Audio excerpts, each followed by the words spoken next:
So again, Andrew, let me, for those of y'all that are online here, let me just pull up his bio real quick. I made just a quick bio. So Andrew is the he is the CEO of the Publicity Guy. So TP, the publicityguy.com, and also runs a gangster Facebook group called Vetrapreneur. So for any veterans that are also entrepreneurs or that kind of thing, the guy, he's a former military guy and just runs a very tight ship when it comes to his social community and his businesses. He's a giving guy. He gives some great skinny. Just in the last 2 weeks that I've even been exposed to him, he's just got some phenomenal skinny. He's got a whole series of content and value-added stuff that's been really neat to follow him. So anyway, without further ado, thanks Andrew for jumping on here. Go ahead and share, brother. We can all hear you. Yeah, you know what? There's probably three things that I highly suggest when it comes to leadership. Number one rule that I always have in leadership is to lead by example. And I know that sounds like a generic answer, but what I mean is we can't ask others to do what we're not willing to do ourselves. So right now with Vetrapreneur, I am a very polarizing personality. Either you really love me or you really hate me. It's one or the other. There's no neutral ground in it. And I teach my audience to do the same. I teach them to stand up for what they believe in, even if it can damage possible relationships with other people, because I believe that transparency and authenticity is key. So that would definitely be my number one tip for leadership, is to lead from the front, not from the back, and lead by example. The second thing that I always love to talk about is lead the people that you connect most with. And when it comes to leadership, I always focus on business because that's my passion. Business is my passion. I always hire up. I never hire down. So I always hire people who are better than I am, and that's the specific, particular skill set. So I think a lot of people will end up hiring down because they don't want someone better than them. But I am a firm believer that being a leader and hiring up is actually the best thing that you can possibly do. And then the third thing is leading by, and this one I'll talk about my kids. I love my kids.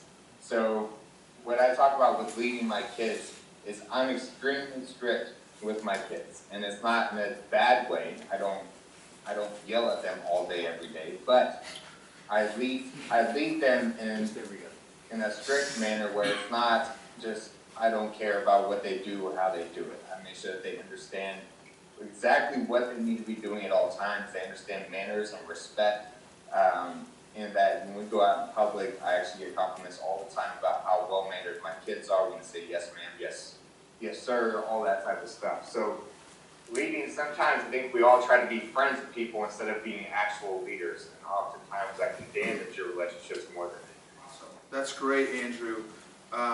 That's excellent. So let me ask you this then, as just another question that's specific to you and to your world, is what has been your biggest leadership challenge as an entrepreneur and business owner? You know, my biggest leadership challenge was I used to try and be a friend to my employees. So I ended up getting screwed over on quite a few things. I lost, 3 months ago, I lost a $140,000 contract because of a disgruntled employee who decided to quit and then take the contract away from me. And it became this big legal battle, and I just decided to give up on it because I'm closing that company anyways. But the leadership challenge I faced there was because, again, I tried to be friends. So when I ran my company, everybody worked 6-hour days, 5 days a week for full-time salary. And they could travel whenever they wanted, they could do whatever, as long as they were getting results, they could do whatever they wanted.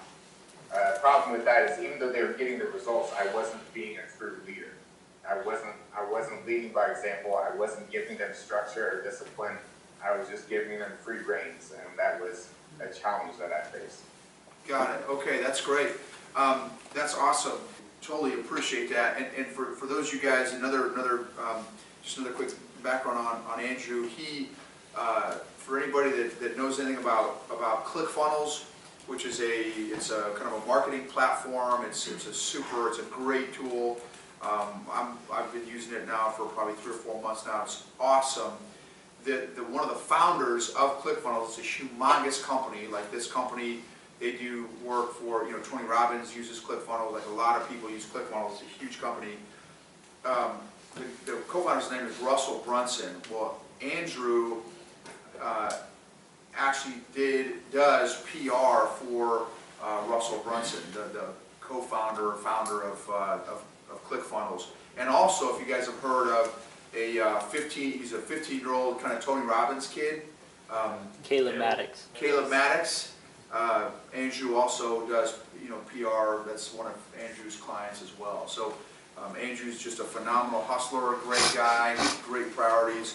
Thanks a million, Andrew. Totally appreciate your time, brother. Thanks for jumping on here. No problem. I appreciate y'all having me on. Andrew, so how do you determine how tight to pull the reins? What's that balance between friend and and being the boss or the owner or the leader?